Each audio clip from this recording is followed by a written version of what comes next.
All right, what's up, everybody? How y'all doing out there? Frank Red on the air once again for another edition of the In the Dungeon program, and happy to be here. I felt like I had to come outside, man, because a lot of information out there about Trey Lance. Okay, big up to all the content creators out there who are making a nice living off of covering the 49ers and Trey Lance, man, because it's unbelievable. I'm glad we only got a couple of more weeks before the games start counting, and they'll stop talking about Trey if he's still in the Bay Area, because he'll be the number 2 or the number 3 quarterback of the San Francisco 49ers. I think, regardless of the reports out of camp about Brock Purdy's INTs or how well he's playing or how well he's not playing, he's going to be the starter.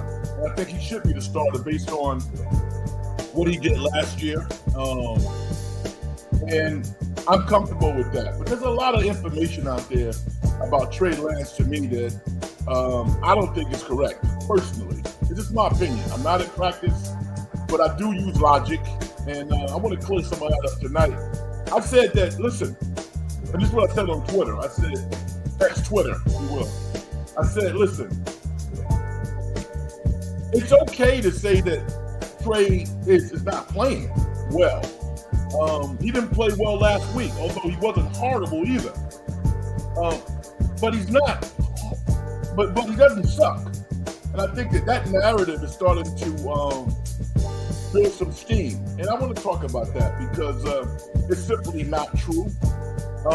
And I got some numbers out there and some scenarios to build on my thesis. And we'll get into that. My name is Frank Red. If you have not listened to the program before, this is the In the Dungeon program.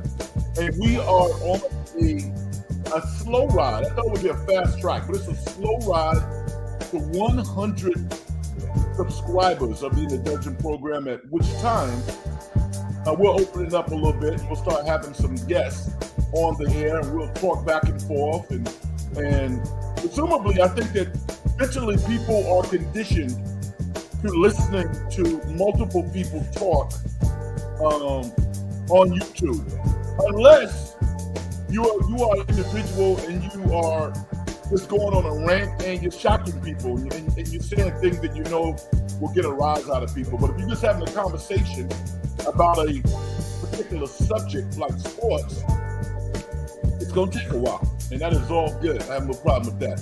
Hit me up at Big Frank Red. You see it on the screen right there. If you don't follow me, do so if you like what I have to say. I talk about sports. I talk about society. I might even mix in a movie review here or there. I think I got a good one on Twitter. The cool thing about Twitter X is the limited number of characters. I actually like that. It really tests your creativity as a writer to make your point in a way that everybody can get it, and at the same time, really challenge yourself to use the language in an entertaining way. So I interviewed Randall Parks through film Shortcomings, which I think is excellent. If you follow me on Twitter, then you probably have already seen it. And if you don't and you want to check it out, go to at Big Frank Red on Twitter and check it out. I think it's a really, really good movie. All right. Beyond Trey Lance and the San Francisco 49ers, you should know, if you don't know, the USWNT, our national soccer team, fired their coach. I'm going to try real hard. Vlatko Andonovski. He resigned, which means that he's going to get all the money on his contract, and he'll go on vacation and probably rise up somewhere else, coaching a national soccer team around the world, and keep it moving. It just didn't work. And I don't like it when coaches get fired, but I guess it's a part of the business. My suggestion to him is work on his PKs. That's what he needs to do. Work on his PKs, because that's why the USA team lost against a good Sweden team. They got outpointed in the PK session.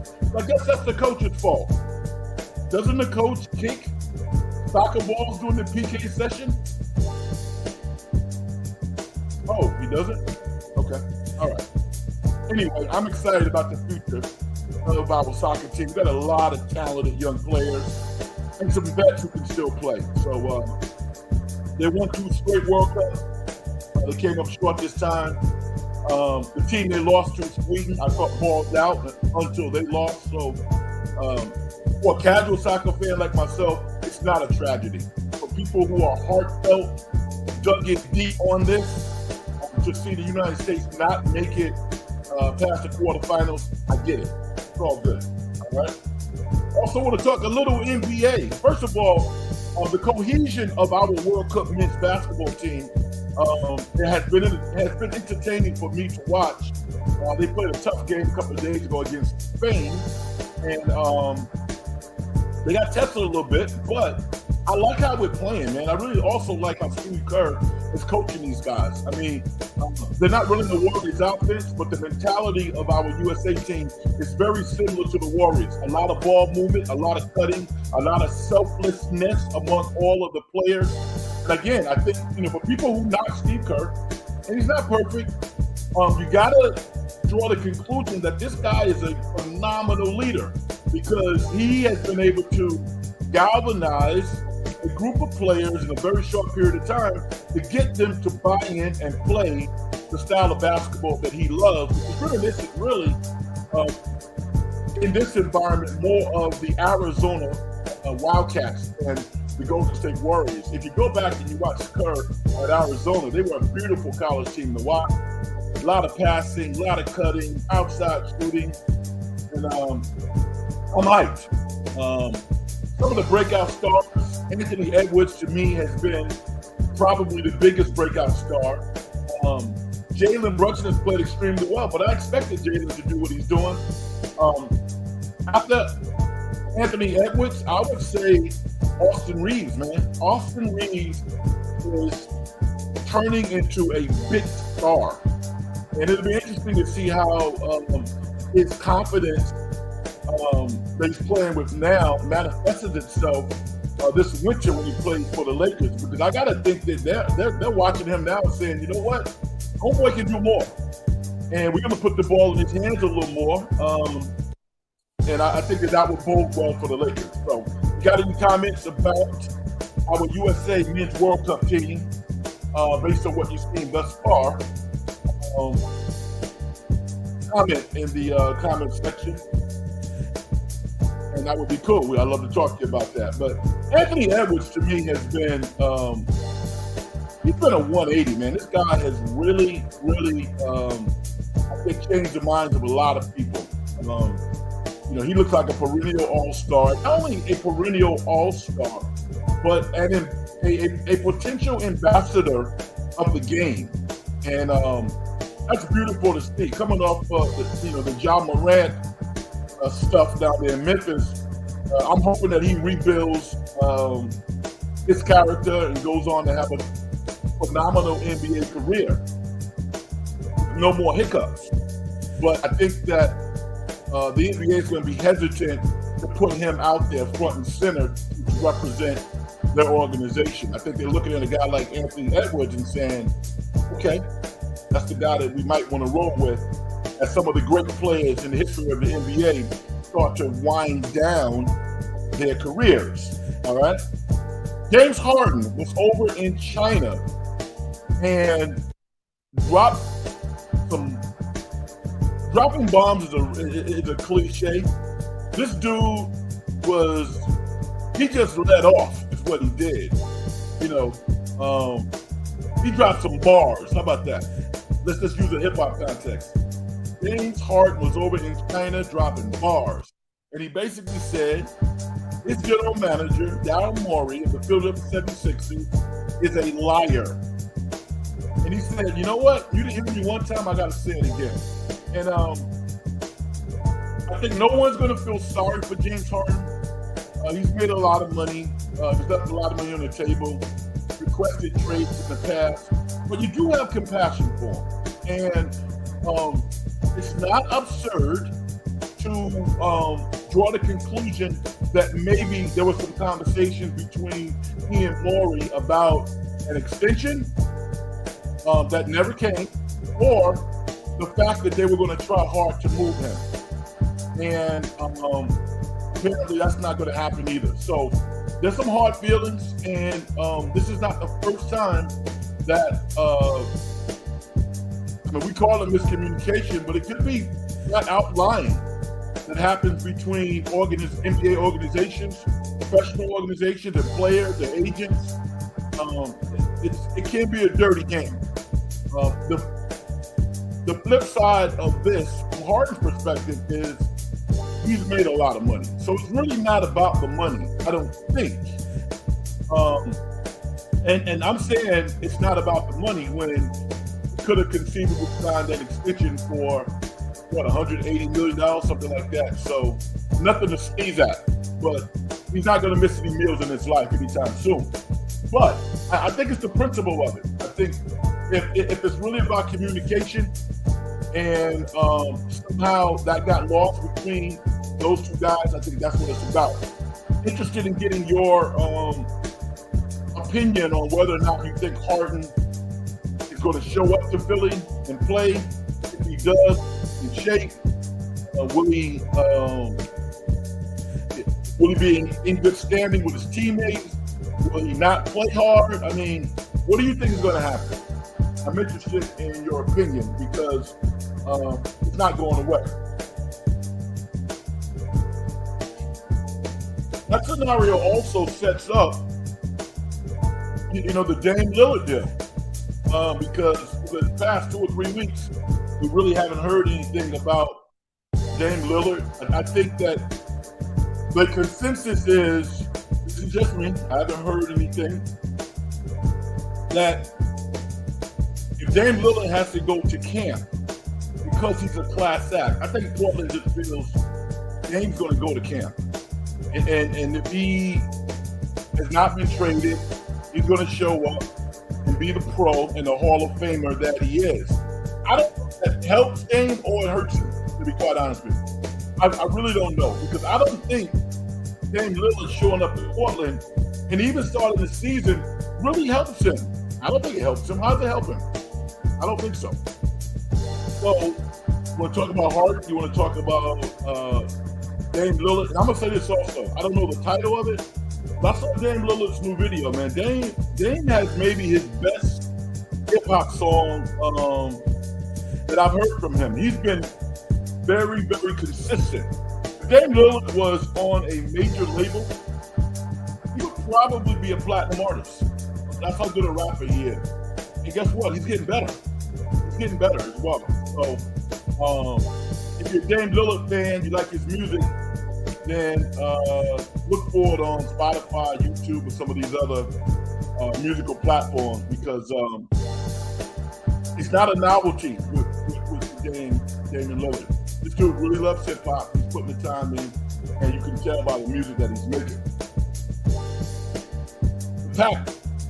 Pack 4, Cal and Stanford, they hired Oliver Luck, and now if you read some of the stuff that's out there, they're doing whatever they can do. They're consulting politicians, calling on big money CEOs, whatever they can do to get in a Power 5 conference. That's what Stanford and Cal are trying to do. It's a bad fit. To me, I mean, they might eventually convince the ACC to open their doors and let them walk through. But it doesn't work. It doesn't work at all. And at the expense of, I guess, the scenario that Cal and Stanford will probably, tell their student athletes, listen, it's either outrageous travel commitments, right, and bugged out academic schedules, or no support at all. How do you like those apples? All right, going back to my man Matt Damon and was that Matt? Yeah, was that Matt Damon? Yeah, it was Matt Damon in Goodwill Hunting. That was one of his famous lines. How do you like those apples? All right, so I think that's it. It's a money thing because no one in their right mind would travel that much, to play a particular game. Even, Notre Dame does it for football, but they play half of their games at home. I guess you could argue Cal would play half of their games and Stanford would play half of their games at home as well. But it's different though, because there's not a home field advantage, for Stanford or for Cal. Now, if Cal and Stanford were actually good, then they would probably get some decent crowds because there's some good teams coming from the ACC, but still different to me. All right, the Warriors they're working out a few players. They probably have already done it already. Some of the names are Juan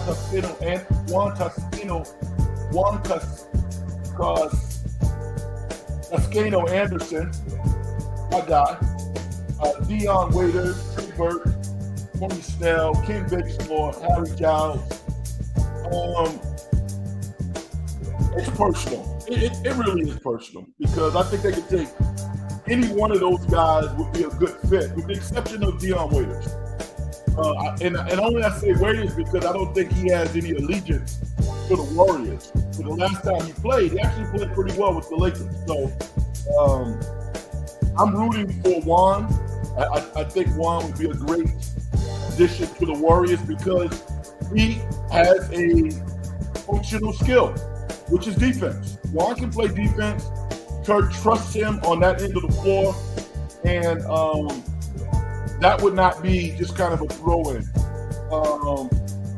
Ken Basemore, the last time Ken Basemore played, he did not look good, and he's getting up there.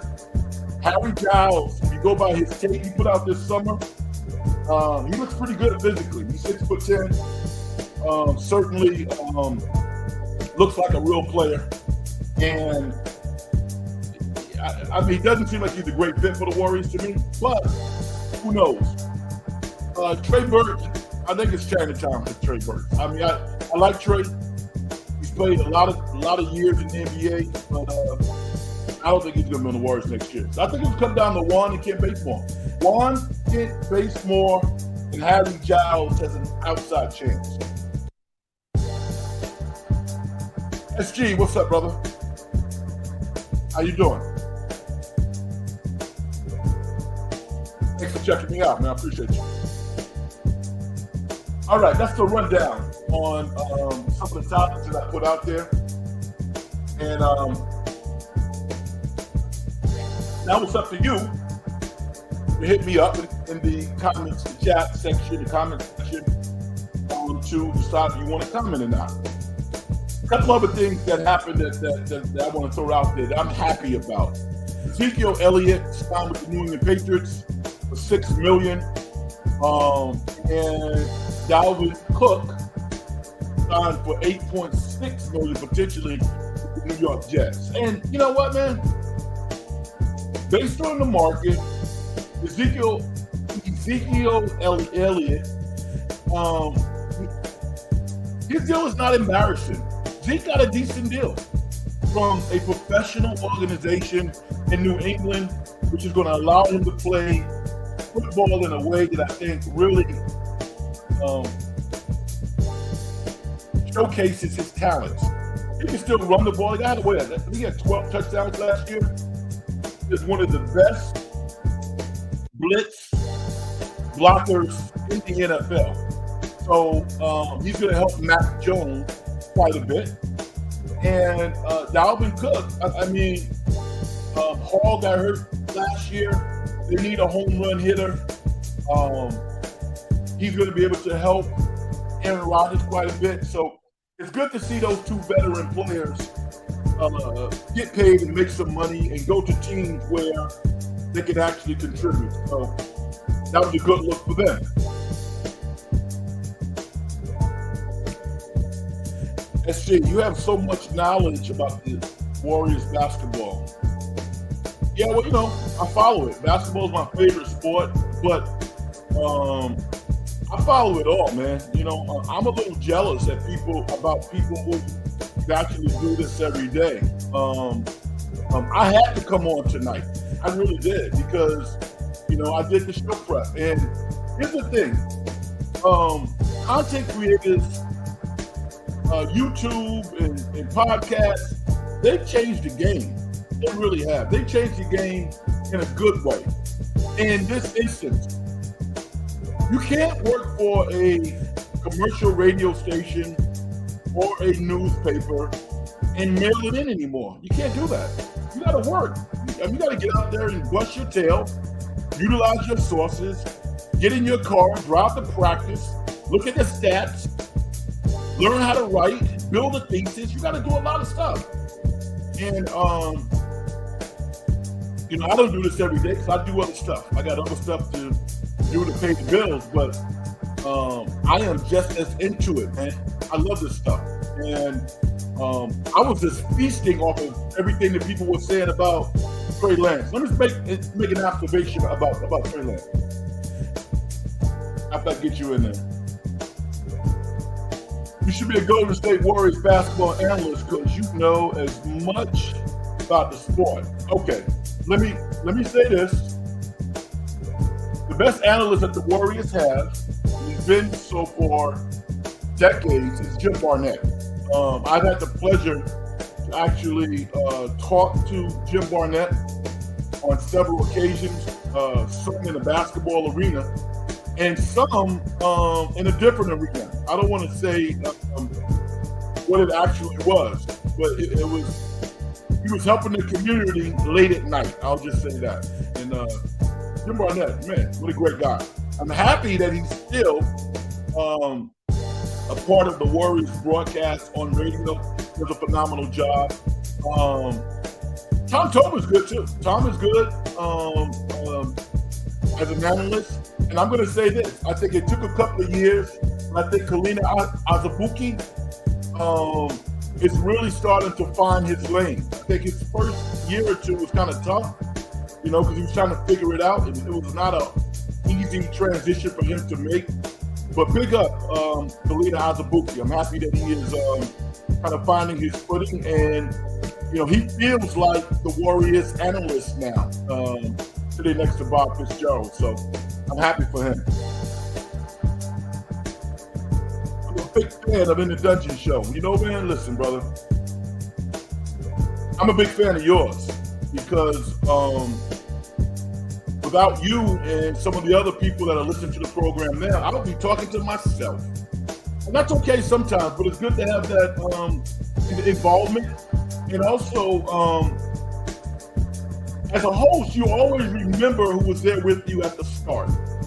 The only thing that I need to do is to continue to do the show. That's it.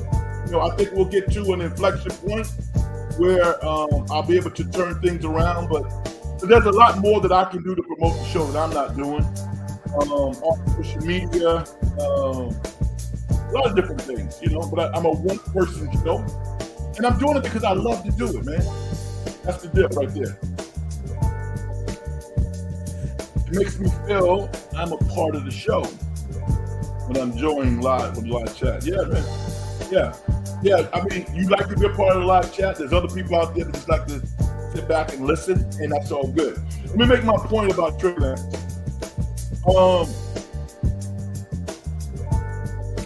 Trey Lance in his first preseason game looked fidgety. He looked nervous. I think once he got nervous, his fundamentals his mental preparation even got lost a little bit because I think he knows the offense, but I think that when he's under pressure, he forgets or he starts to lose some of the things that he's practiced. With that said, you heard Robert Saleh, right, on Hard Knocks, this week's Hard Knocks, just tear his offensive line a new one. Now, I don't know if those guys were second string or first string. It didn't matter. Robert Saleh went after those guys and said, this is unacceptable. I haven't heard anything from the 49ers that was like, yo, you guys not doing your job. When Trey Lance was in there, he was under pressure. Now you can say that maybe he should have responded to the pressure differently, but when I saw Sam Darnold in the second half, I saw a wall of offensive linemen sitting back there, allowing him to throw the ball effectively. I didn't see that with Trey. It doesn't mean that if Trey didn't play bad, he did play bad, and he has to own that. But I think that, I was thinking about this today as I was preparing to do a show. And you look at Brock Purdy as a starter, right? How many games the 49ers going to win in this regular season? 13? 12 or 13, right? I think when you were going to Vegas, you said, well, how many regular season games out of 17 will the San Francisco 49ers win?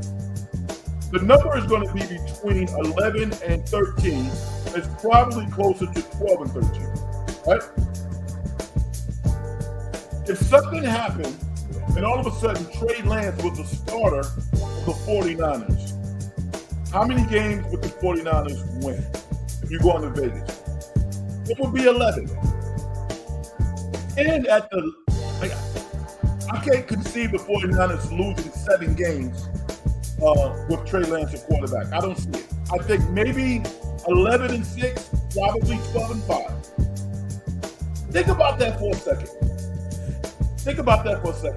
With all of the scuttlebutt, with all of the talk around how bad Trey Lance is, if he was the starter right now, you could pencil in 11 to 12 wins.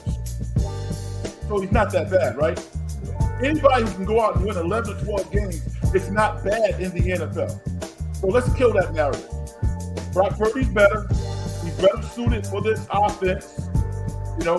Kyle Shanahan has more confidence in him, but this Trey Lance sucks narrative has to go. Maybe it gets you more followers. Maybe it riles the fan base up. I'm not quite sure. But Duke does not suck. He doesn't. And maybe there's a place out there that's going to give him the opportunity to really build on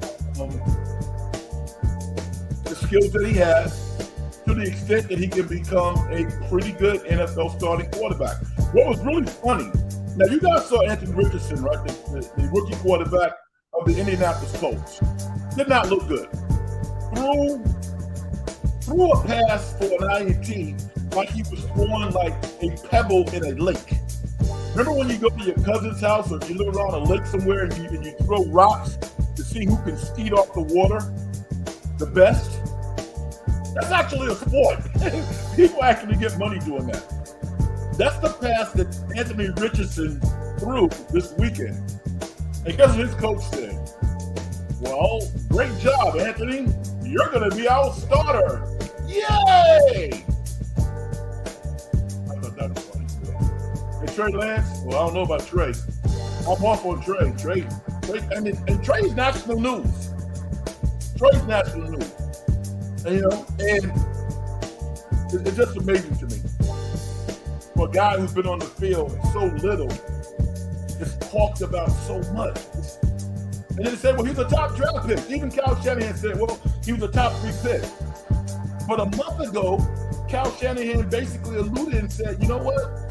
The way Trey Lance was drafted wasn't necessarily related to what value we put on him at that point.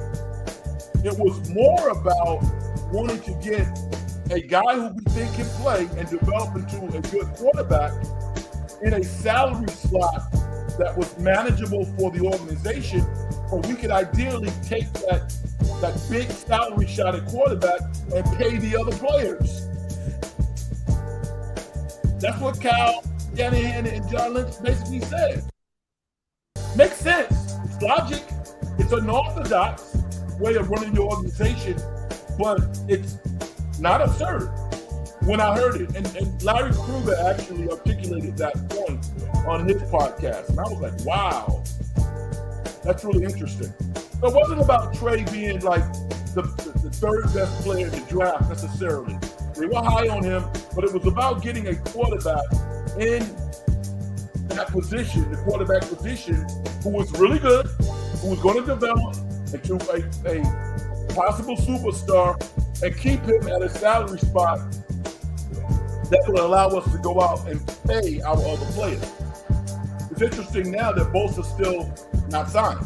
So, but that's the point that was made by Kyle Shanahan. Now, my observation of Trey Lance is Trey Lance, and I don't know this for sure, but he has some of the characteristics of being a kinesthetic learner.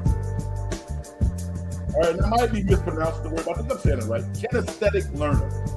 And basically what that means is that you learn by doing. You go through a process and you make mistakes, but over a period of time, you get it. And once you get it, you gain mastery over it. There's a lot of players and people in general who learn by doing.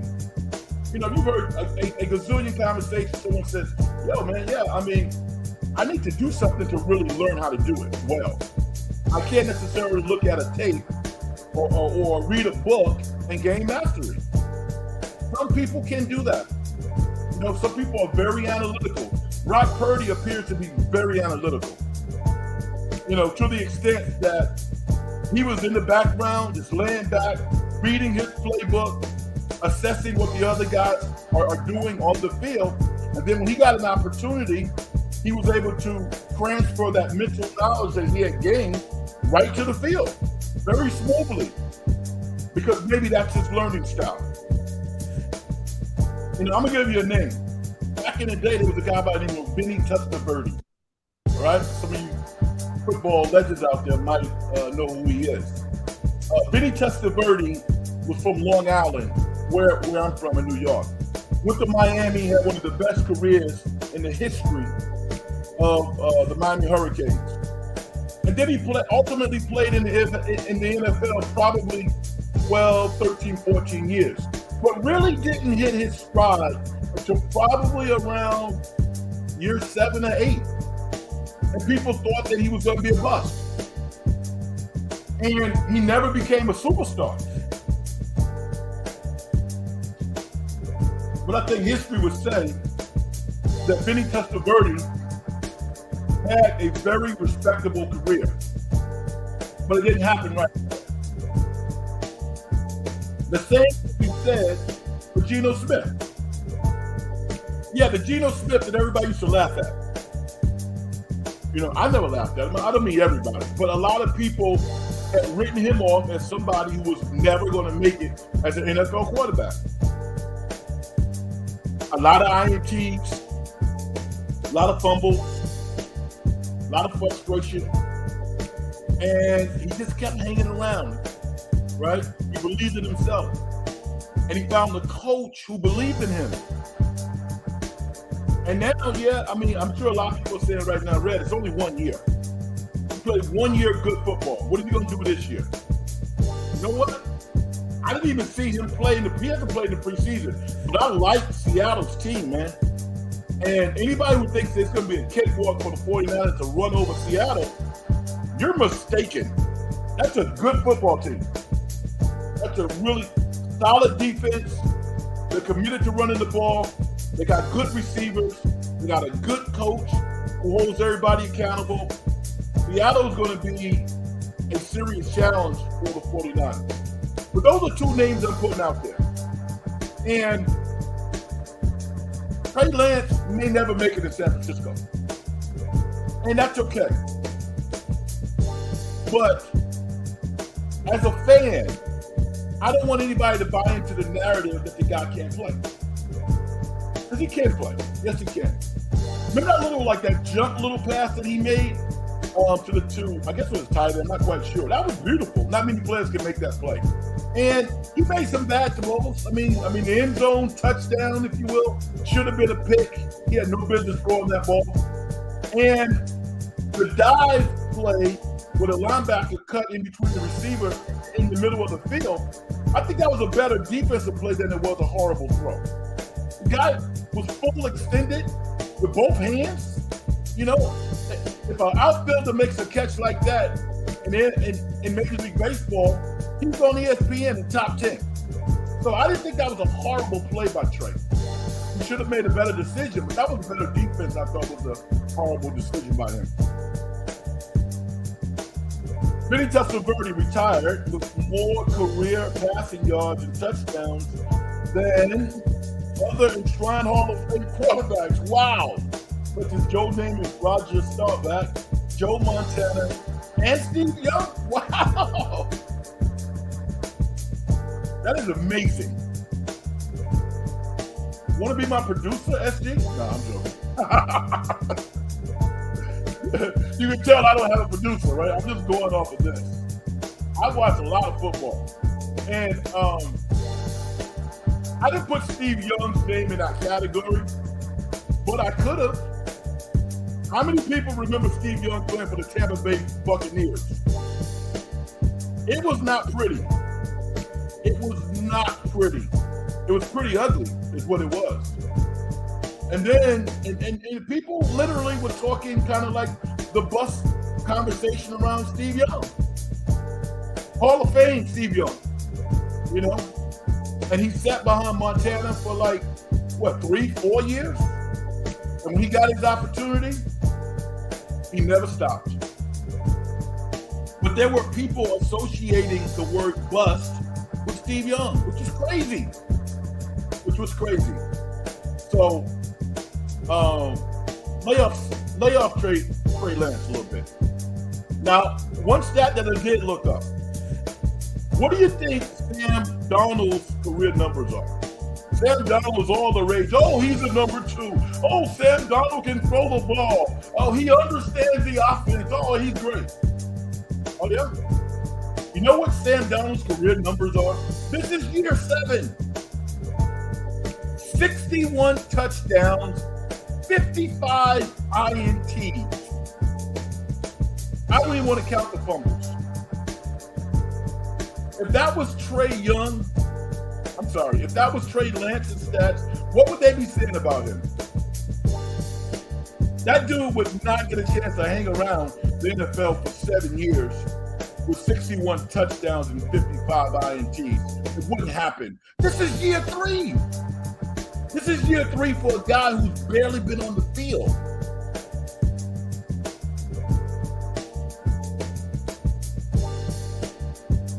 Do you like Mexican food or Italian food? How about both?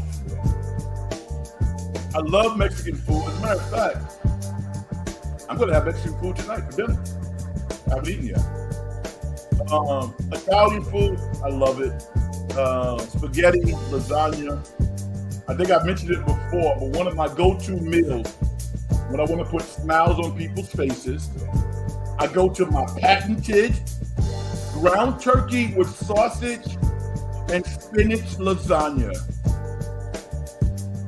Oh yeah. Garlic, sauteed onions, 3 or 4 different cheeses. I throw in some ricotta in there. About 3 or 4 inches deep. Get one of those pans. Yeah. The boy can cook, man. I can cook. I gotta thank my mother for that. But yeah.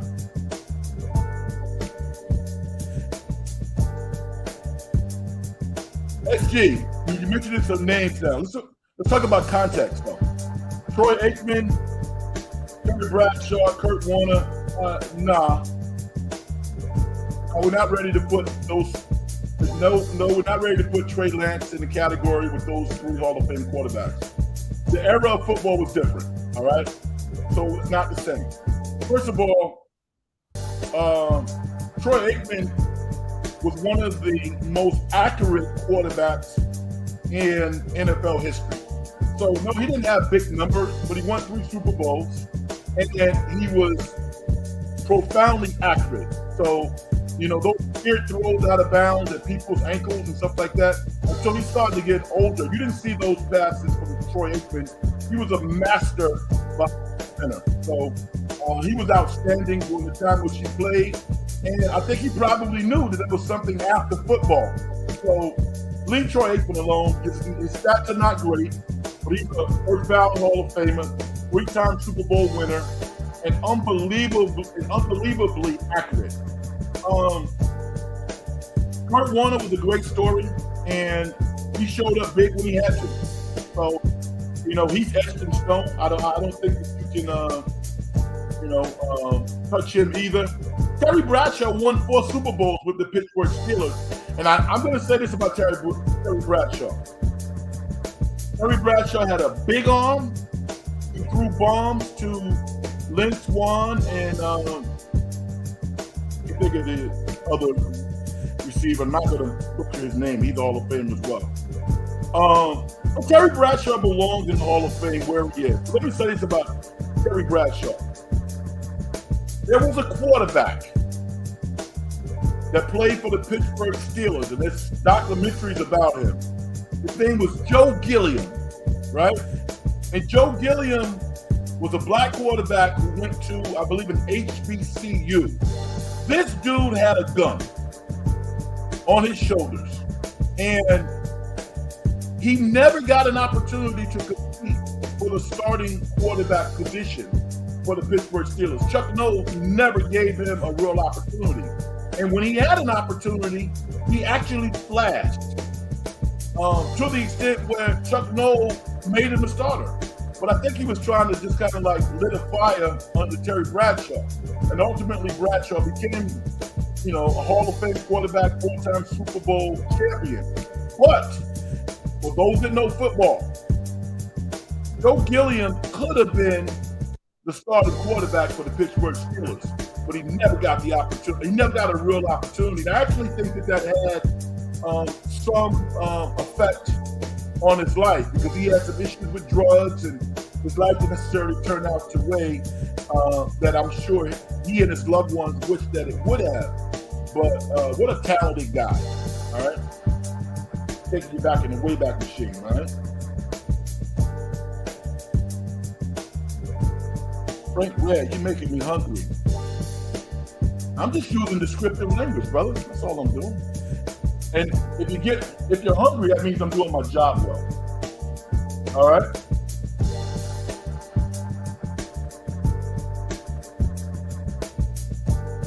I want to big up again all you movie buffs out there. Shortcomings by Randall Park, who starred in, I guess, Straight Off the Boat. I love independent films. I tell you, I do. I mean, I'm waiting for Denzel Washington. The Equalizer 3 is coming out September 1st. I'll be all over that. But this is nothing like going to the movies to me. I'm sure a lot of people, I got Netflix and I'm at home. I love going to the movies. And unfortunately, small independent movie theaters are disappearing before our eyes. And big movie conglomerates just force major, big budgeted, bad movies down our throats. And every now and then you'll find a couple that are good. I guess Barbie's really good. And I saw Oppenheimer, that was good. Mission Impossible was good. But those are 3 movies. Those are 3 movies. I can't think of anything else that was a big budgeted movie that, I was that excited about.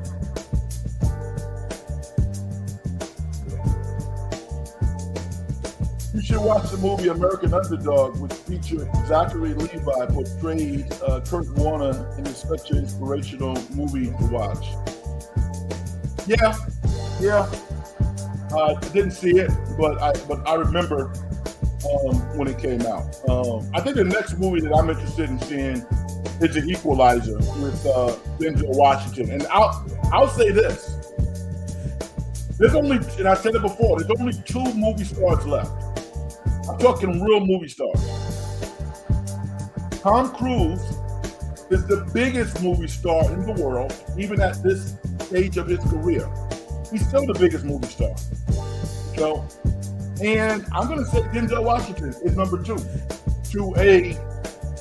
on a much smaller scale. But I mean movie star in that if he's in a movie, people go see it just because he's in the movie. There's not many other people you can say that about. Even a guy like Matt Damon, who, I mean, if he's playing Jason Bourne, the people who love those movies like me, we go into the movies to see Jason Bourne, right? Matt Damon. But Matt Damon is also very much a character actor.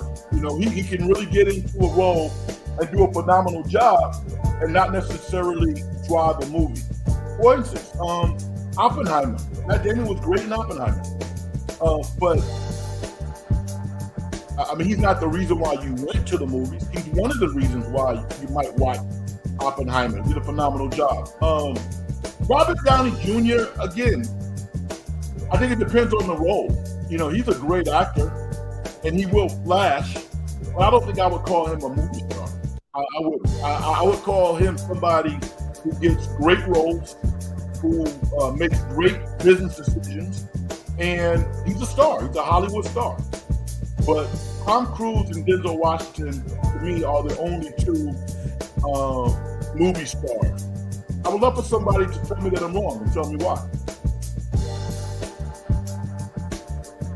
Listen to the show for the first time. My name is Frank Red, everybody. This is in the Dungeon program. Hit me up at Big Frank Red at Twitter if you don't already follow me. How do you guys like Hard Knocks thus far? The first week I liked. I watched it last night and I fell asleep, to be honest with you. You know, I didn't think it was great. I didn't. I thought it was, I mean, you know, they had the mentalist on there. I guess the guy was doing tricks with his mind. I don't know, man. I mean, seems unbelievable, but I guess anything's possible. But I just didn't think Hard Knocks was all that great this week. I didn't. And I thought it was, I'm not going to say Robert Saleh was performing, but it seemed kind of performative. Especially based off of week one, when, I mean, he was just kind of walking around like he was in a circus, like at Disneyland, complimenting everybody. And every time somebody made a decent play, he's up in arms. Whoa! So I think he watched that tape and he was just like, I got to flash in some of these cats. And that's what he did. He told the offensive line, not a bad choice, but I don't know. I have to watch some more of it. It wasn't horrible, but I fell asleep off of Hard Knocks. I didn't think it was that great, in my opinion. All right.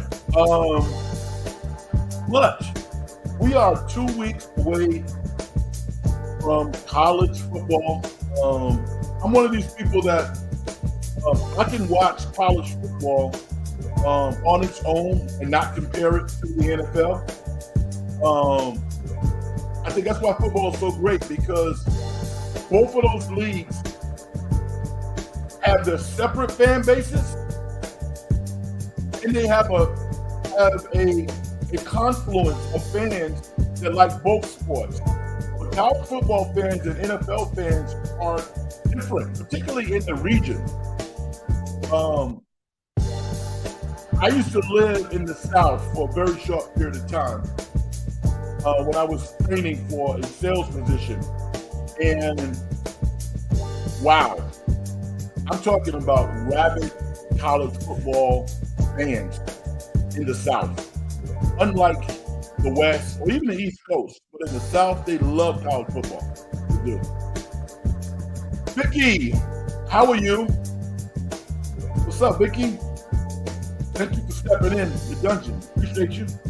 Appreciate your loyalty and like the fact that you like to lay back and kind of check the conversation out. So thank you for that as well. Tom Cruise loves Indian food as much. I'm not gonna read that. How do you know this stuff about? Are you looking it up on Wikipedia or something? You doing good, Vicky? Nice. Spent a lot of time tonight talking about Trey Lance. Was talking about James Harden. That's not going to end well. And I think Philly kind of knew that when the number one did not extend him. Mark Graves, what's up, my brother?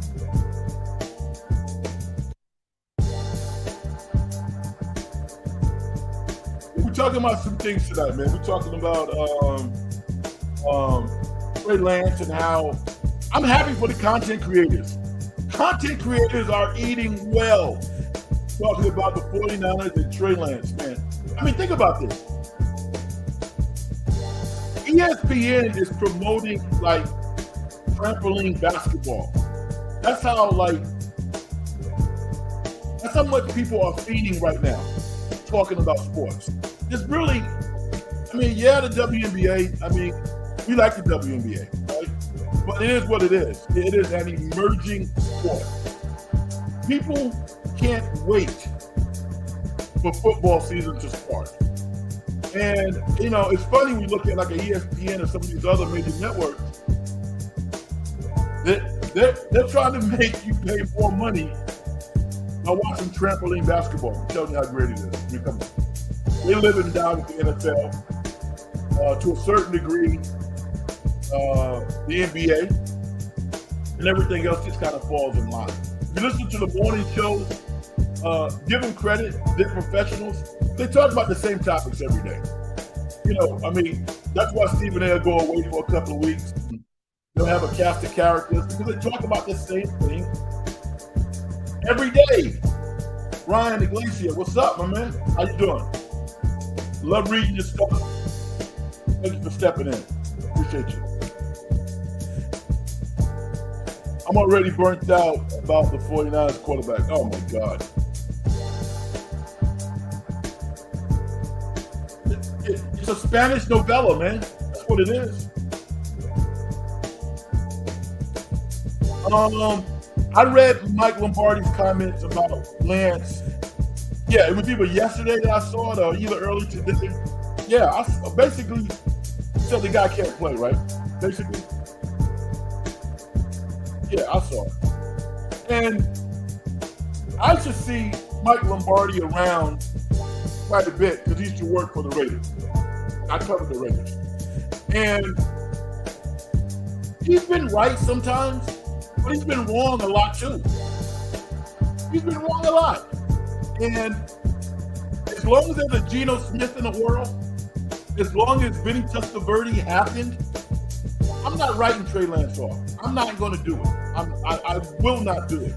As long as Sam Darnold in year 7 has a career average, has career numbers of 61 touchdowns and 55 INTs, and Trey Lance, a guy who literally has been on the field collectively, 4 to 6 games, 8 games, maybe in 3 years? We're ready to write this guy off? Come on, man. Does that seem fair? Crazy. Hey, Brian, what did Mike Lombardi say about Trey Lance? Maybe I'm missing something, but I think that I heard what you are alluding to. Was that right?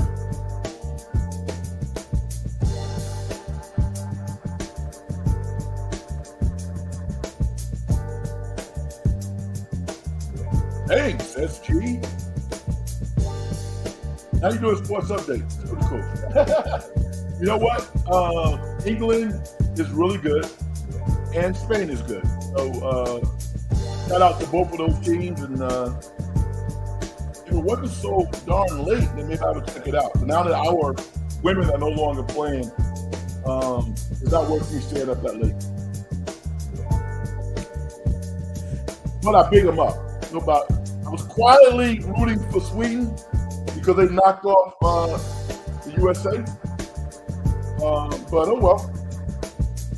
I haven't got any comments about our World Cup men's basketball team. I'm pretty impressed with how fast Steve Kerr, Ty Lue, and some of the other coaches have been able to really shape these young men in a way that has everybody focused on what's best for the team and not their individual aspirations. Pretty cool. What do you think will be a starting quarterback for 49ers week 1? Oh, man. Definitely Brock Purdy, as it should be, as long as he's not hurt. There are things you just don't say. Talking about when, wow, his mama picked him up from the crib. Oh yeah, he didn't have it. Yeah, just totally not. Yeah.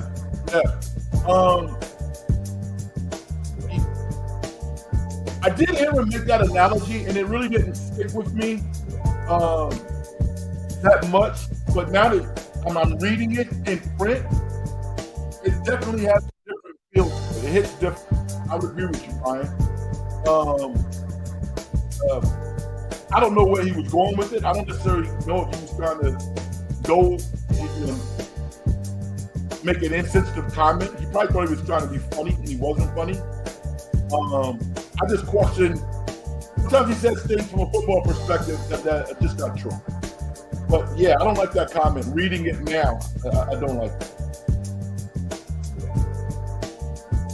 Just came in from Larry's show. Shout out to you, too, brother. That's my dog, man. Larry is the James Brown of content creation.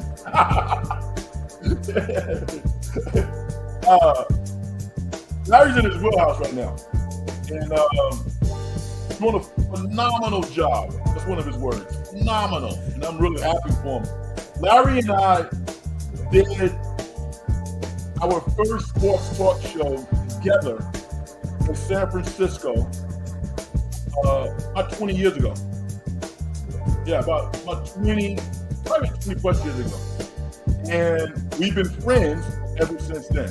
So, for somebody to lead the way, in my opinion, to show a lot of people who are passionate about sports that you can make a living and still fulfill a passion.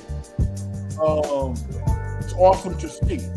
And it's why, like I've heard people say, I don't know the gentleman's name, but he was on YouTube talking about how hard this is. This is hard. It is hard. I have 80 subscribers. I probably have done, 20 shows. There's a core group of 5, 6, 7 people that listen to all of my shows. And man, I got 7 people listening now. I am so thankful and so grateful, because the bottom line is I'm doing good shows. I am. I know I am, because I've done this for a long period of time. I'm prepared. I'm full of energy, and it just takes time. And the rule of thumb is, it's not how many people actually make it doing content creation. It's how many people persevere through adversity and continue to do it. Not to acquire subscribers or listeners. Are you passionate about what you do? That's the bottom line. It's like a college football coach or a high school football coach or an NBA assistant. You don't make any money when you first start doing that stuff. You're working 16, 17 hours a day. Nothing. Sitting, sleeping on the floor, sleeping on the cot. But if you do something that you love to do, you're winning, man, in this world. Every day, somebody else that we know is no longer here. And you question whether or not they were able to live the life that they wanted to live. I'm living the life I want to live. Be able to talk to people who dig what I do, who give me an opportunity. It's all good, man. All right. It's hard, man. But don't catch your show. Don't catch all your shows, but I always hear you on Larry. And you always bring the good facts and energy. Yeah, man. Larry gets some big dogs on that show. So I wouldn't be on Larry's show or anybody else's show if I wasn't prepared and if they didn't think that I could add something to the program, like it should be. You know, anybody I have on my show is going to be the same thing. You know, because it is hard. It's hard, and I think it's more about how much we value the people who listen to content on YouTube, because you could be doing 10,000 things, and it's hard. You know, it's 11:15 tonight, man. So I appreciate you, brother. If I went to an Italian restaurant, I would order chicken parmesan, a nice ice cold beer, and a slice of tiramisu. Okay, I get it. Yeah, man. Listen, I'm from New York, so when it comes to pizza, when it comes to Italian food, I started there. Then I came out west, Northern California. Obviously, there's a lot of good places, and so yeah, I love Italian food as well. Listen, I want to be respectful of people's time. I've been on for an hour, and I want to thank everybody for checking me out. This has been a lot of fun. I had to come outside and speak my piece on a couple of topics that were out there. People have a lot of different opinions, and I have mine as well. I wanted to share those with you. Probably do another show in a couple of days. I look forward to talking to you in the moment live. And if you catch the program on YouTube, in the Dungeon Show, then that's all good as well. If you don't follow me on Twitter, do so at Big Frank Red, all right? And hit the like button on this particular program. It certainly helps with the algorithm, getting this show out to more people, builds up more notoriety and more ears and eyes for the show. So I want to thank everybody. I'm going to get this message in before I step off. Let's hope the Warriors can make one more run. Have a good night, man. Always appreciate all your content creators. Thanks, Mo. I appreciate you, brother. And everybody else, thank you so much. Success in getting paid is the manifestation of the whole process. If you as an individual don't do things to help other people make their lives better, as far as I'm concerned, you haven't done nothing. Everybody be safe. I'll check you out the next time I see you in the Dungeon program. I'm Frank Red. Peace.